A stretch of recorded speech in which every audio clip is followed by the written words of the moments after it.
como você, com a tua experiência, definiria o que é um diretor esportivo?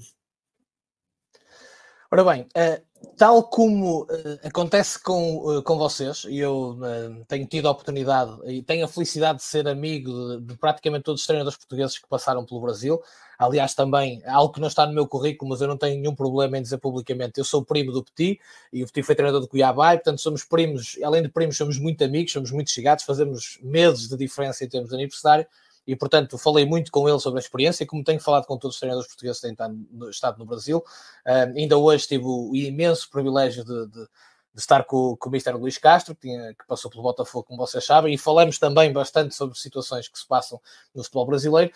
E uma das coisas que eu me apercebi rapidamente, e há muitos anos que eu visito o Brasil, nomeadamente o Atlético Paranaense, porque quando eu era diretor desportivo de Boa Vista, fizemos ali uma aproximação muito grande ao Atlético Paranaense, porque o Atlético Paranaense tinha sido campeão no mesmo ano que o Boa Vista foi em Portugal, e, portanto, quisemos estreitar laços e conhecer os métodos de trabalho dos dois lados.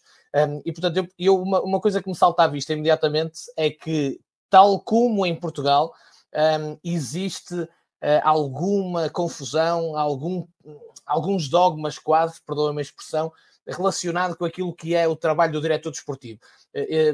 Eu sei que para vocês é mais comum chamar o gerente de futebol ou o gestor de futebol, e depois uma das coisas que mais atrapalha, Cris, na minha opinião, é precisamente as nomenclaturas, ou seja, os nomes, porque pode ser o diretor de futebol, pode ser o diretor executivo, pode ser o gestor, pode ser o superintendente, gerente de futebol, e no fundo todos estes cargos têm funções de planejamento, organização, direção, controle. Portanto, depois aqui o que cria a maior confusão para mim, na torcida, nos adeptos, é realmente a falta de definição clara do que é que se pretende das funções, mais do que a função em si. Eu acho que quem trabalha no futebol e quem vive à volta do mundo do futebol fica muito agarrado a estas coisas do cargo, porque fica bem e é bom dizer que se é o gerente ou que se é o gestor, etc. Mas muito mais importante do que isto é clarificar o que é, no fundo, e dentro da estrutura, o que é que representa, qual é a posição hierárquica e o que é que vai liderar.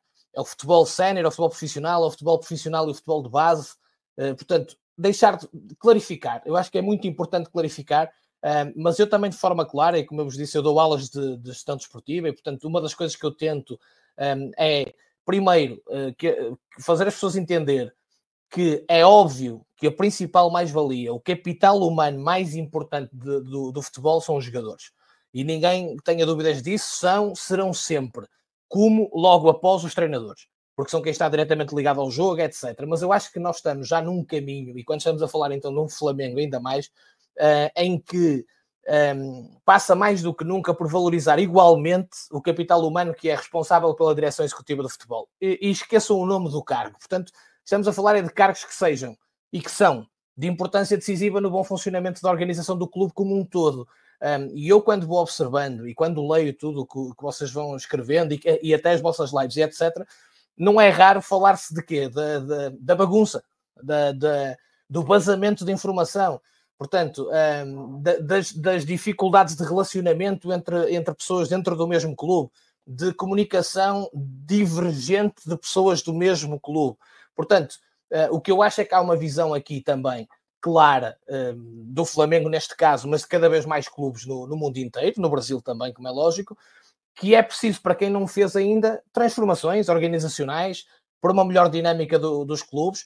E dentro dessas transformações é necessário entender que, para além da detecção de jogadores e treinadores, não é, com o perfil necessário para se ter resultados esportivos, também é fundamental perceber que a performance da instituição, do clube, só atinge níveis elevados quando se percebe que o futebol, a vertente desportiva, os resultados esportivos dependem de muitas outras coisas, nomeadamente do controlo, de controlar de forma efetiva todos os constrangimentos que gravitam à volta de um departamento. Desde logo a quantidade de pessoas, personalidades diferentes, às vezes objetivos diferentes, e, portanto, isto só se consegue com um diretor. Deem lá o nome que quiserem.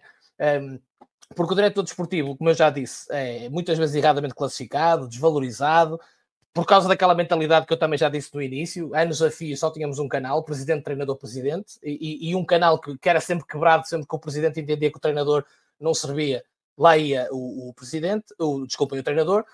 Portanto, tem que se clarificar as competências, demonstrar onde e como esta peça se enquadra na estrutura, provando que ela é de fulcral importância, e isto só se consegue depois com os resultados, e não são só resultados esportivos, são primeiro resultados organizativos que depois vão ajudar nos resultados esportivos. Evidentemente, eu sei perfeitamente, e o José Boto sabe melhor do que eu, quando chega ao Flamengo, o torcedor não quer saber se ele vai precisar de muito tempo para organizar as coisas, quer que os resultados apareçam, e esse é um dos grandes objetivos, e também quando se vai buscar um diretor desportivo, com a competência do José Boto, é porque se quer resultados e porque se vê nele capacidade de conseguir construir algo que garanta que o Flamengo volta a ser uma equipa, um clube dominador. Portanto, Cris, para não me alongar muito mais, como é que eu posso resumir isto? Um bom diretor desportivo é, acima de tudo, um gestor de ativos. Os ativos, estamos a falar do maior ativo que o clube tem, que são os jogadores. É um manipulador dos tais constrangimentos. Portanto, e constrangimentos, para vocês perceberem, é tudo aquilo que impacta e que tem impacto direto no rendimento de uma equipa, e que podem ser questões sociais, familiares, financeiras, de problemas internos, tudo isso são constrangimentos. Depois é quem trabalha em sintonia com o treinador no campo desportivo, em sintonia com a direção na política, na filosofia desportiva e, obviamente, no controle financeiro do departamento, quem projeta aquisições, dispensas, renovações, quem negocia e realiza contratos, apesar de não ser algo que o José gosta particularmente, mas faz parte das funções, é quem define as regras organizacionais, e por isso é que vocês viram o José falar imediatamente das questões de acesso ao CT, das viagens, etc. E isto é uma função clara de um diretor, portanto, de alguém que sabe que tem que colocar algumas regras de disciplina para o grupo de trabalho, supervisionar e avaliar os recursos humanos, e no Brasil são imensos, que são afetos ao departamento de futebol. Portanto, é quem lidera o departamento de futebol e o departamento de futebol de base, e no caso do José também já ficou claro, e portanto, é quem supervisiona toda a logística relacionada com a preparação dos jogos e com a equipa sénior. Portanto, para finalizar, estamos a falar de alguém que domina a complexidade do futebol negócio e a complexidade do futebol jogo, portanto, que domina o jogo, que domina o futebol e que domina toda esta lógica que nós vivemos hoje em dia do futebol negócio, e que num gigante como o Flamengo tem que estar, obviamente, presente. Excelente definição, Remo. Eu concordo muito com você e vou além, vou dar alguns exemplos práticos do que acontece aqui no Brasil. Aqui no Brasil, a gente tem o exemplo de 2 técnicos portugueses que simplesmente são verdadeiros ídolos para grandes torcidas. A gente teve o Jorge Jesus no Flamengo, nos idos ali de 2019 e 2020. 13 meses, mais ou menos, ele ficou aqui, Remo, e ele simplesmente ganhou tudo.